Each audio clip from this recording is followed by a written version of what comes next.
Well, the mainstream media are facing some mockery online for their 24/7 coverage of former President Trump's indictment.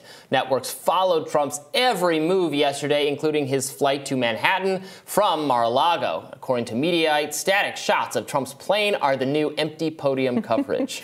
Now, according to a Yahoo News report, Trump will be arraigned this afternoon on 34 counts of falsifying records.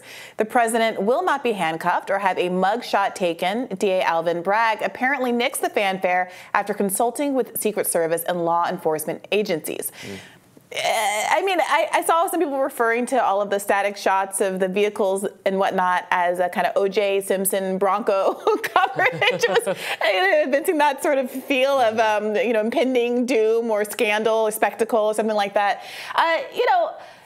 Liberal media got in a lot of trouble for doing this in 2016. Some people argued that they created the Trump phenomenon by focusing on him in this way and giving him, the ultimate platform, so much earned media. Do you think this is a mistake? Well, a mistake on what terms? I mean, a strategic mistake. Their viewers, well, their strategy is right to maximize viewers from their audience, and I think their hollowed-out audiences really do care a lot about Trump. I have to imagine they get the feedback that they care a lot about Trump, because I don't think they would continue doing this if their viewers were just revolting and the numbers were way down and they didn't care about the subject at all. I think now obviously they don't have the kind of numbers they would like to have. The audience they do have, I suppose, really does care about Trump, and that's why they do wall-to-wall coverage of everything having to do with Trump. Mar-a-Lago raid, 2 impeachment trials, January 6th is every day, and on and on and on. Well, look, also, isn't this news? You can say January 6th We're covering it. It's years news. ago, and they need to get a new hobby horse. But this is pending. It's news. We're covering it. The former president of the United States being arraigned today maybe does justify some close coverage, even if it is sensationalized and even if it is a little thin, if we're just looking at planes on the tarmac instead of any of the actual action. Interesting. The conservative coverage has, I think, oscillated between this is the greatest crime in the history of humanity. To indict him is the greatest, not what he did. The handling of him. Of course not. It's like, it's akin to what they did to Jesus Christ. That's that, and then nothing, and then not talking about it. You have to talk about it at that tone if you're going to talk about it. If you're not going to talk about it, then you're just not going to say anything. Which is interesting because they're not covering it wall to wall for certain. I have turned on the TV to conservative news channels and found other things being covered. Right. You can't turn on the other channels, the mainstream channels, to find anything being covered. That's an interesting reality, given that according to a CNN poll released yesterday, 60% of Americans approve of the indictment. Now that falls along political lines. 94% of Democrats approve, 79% of Republicans disapprove, 62% of independents approve of the decision to indict Trump. Yeah, look, I think that's a reminder and something conservatives have to take to heart. Trump is so popular, or Trumpism is so wildly, universally popular among Republicans and among hardcore Republicans. It's the most popular president vision thing that has ever existed. That can blind you a little bit to the reality that this is a minority coalition, that most people do not, because all Democrats don't like Trump, and then there's a certain amount of middle people who are gettable, maybe, for the right Republican. Blue states vote for moderate Republican governors all the time, but don't like Trump. Those people have made up their mind. They're done with Trump. Maybe they were interested in something because he had working class pretensions or talked a good game on that front at some point, but they're done. They're over it. They're done with Trump. Right. And that is not maybe a reality that is evident if you're really in the conservative media bubble, that you're below the 50% number. Have we all forgotten about the Obama to Trump voter, the preoccupation of elite media for like at least 2 or 3 years after Donald Trump? And there definitely were Obama to Trump voters, but there were Trump to Clinton voters, or Romney to Clinton voters. Sure. There are Trump to Biden voters. There are people who gave Trump a shot and are not going to do it again because, and again, I'm not sure it's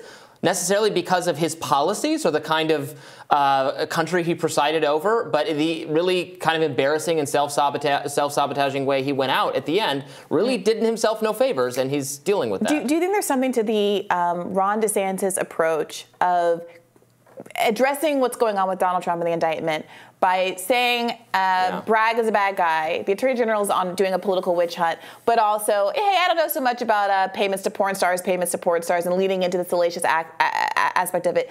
Do you think that there's some insight there that much of the public, many Republicans included, despite liking many things about Trump, just don't have the appetite for going through yet another one of these media cycles with him when it's about something as salacious as payments to porn stars?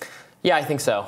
Yeah. Now, I know, again, the hardcore Trump supporters did not like how DeSantis handled this, which is why, again, there's going to be a situation where the primary is going to be a bloody battle if those two go toe-to-toe, because there are a lot of people who are still loyal to Trump, will be loyal to him in the Republican coalition until the end of time. And then there are people who, like Trump, are grateful to Trump, but want to move on, want to give somebody else a shot, thinks a Ron DeSantis or et cetera type person is going to be more electable. And that's going to be the battle. And it's going to be very interesting to see. Well, another aspect of this has been the claim that it's politically motivated. And people have been talking about, well, is it justifiable versus is it politically motivated? Do I want the indictment to happen versus is it politically motivated, as though those are mutually exclusive? When I think there's a significant number of people that will acknowledge that there is obviously a political component to this. Clearly politically but also motivated. It's worthwhile. Well, I did my radar yesterday on the whole Soros-backed thing, which I saw so many people. Your favorite fact checker, Glenn Kessler. I held him accountable yesterday because he had a really lousy fact check saying that this is kind of some smear to say that Alvin Bragg is Soros funded or Soros backed, because very technically, okay, Soros gave to a group that then gave to Alvin Bragg because they share this is criminal justice policies. So I don't remember this distinction being drawn when, like, me and everyone I know has been accused of being Koch backed. Yeah, you're Koch brothers. I've never like gone whitewater rafting with Charles Koch. We've never shared a bottle of champagne on a romantic evening or something. Yeah. But I have been called Koch supported. So this Mehdi Hassan was going on about this on MSNBC, talking about how it's anti-Semitic. Yeah, I saw how dare you criticize George Soros? It's just an anti-Semitic dog whistle. Like, yes, do some people criticize George Soros for anti-Semitic reason or share anti-Semitic memes about him? Absolutely. Is the substantially the commentary against him is because he spends millions and millions and millions and millions of dollars to help elect Democrats, and that's something Republicans have every right to call out. Yeah, it's difficult. I saw Glenn Greenwald pushing back against the idea that any Soros criticism or even a discussion of Soros having funded anything as anti-Semitism, and I think that's a very worthwhile discussion to have, because it is a conversation stymieing thing to not be able to talk about the fact of someone who is Jewish funding something. We have this conversation all the time. We're talking about AIPAC groups undermining the campaigns of progressive candidates. The NRA. Yeah, there has to be some certainty on this. Yeah. But it's worth noting that on the kind of political agenda piece of this, that same, this is a Quinnipiac University poll, found that 62% of Americans, 93% of Republicans, and 70% of independents.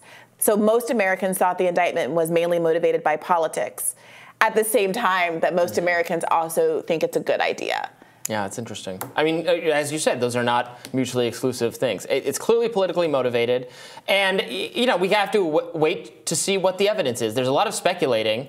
Let's see what they're actually going to bring out, I guess, while still recognizing that this is kind of small ball stuff, even if it's exactly what they say it is, that, a payment, a payment for a salacious thing that really ought not to be criminal anyway, and has involved other political figures. Yes, which Hillary Clinton has had to pay out. The DNC has had to pay. Related. John Edwards was in a very similar situation, paying hush money to a woman he was seeing while his wife was dying of cancer. He let those in glass houses not cast the first stone or whatever. Fine. If you don't like that kind of behavior, then you don't vote for that guy. But again, the Democratic, for that kind of thing, for personal moral failings, that's not a crime. That's don't vote for that person if you don't like those values. And maybe it is a crime, but is this the crime that we want to use to set this kind of a precedent, especially when there are these pending charges for much more serious and much more direct forms of election engineering that stand to come out of Georgia very soon?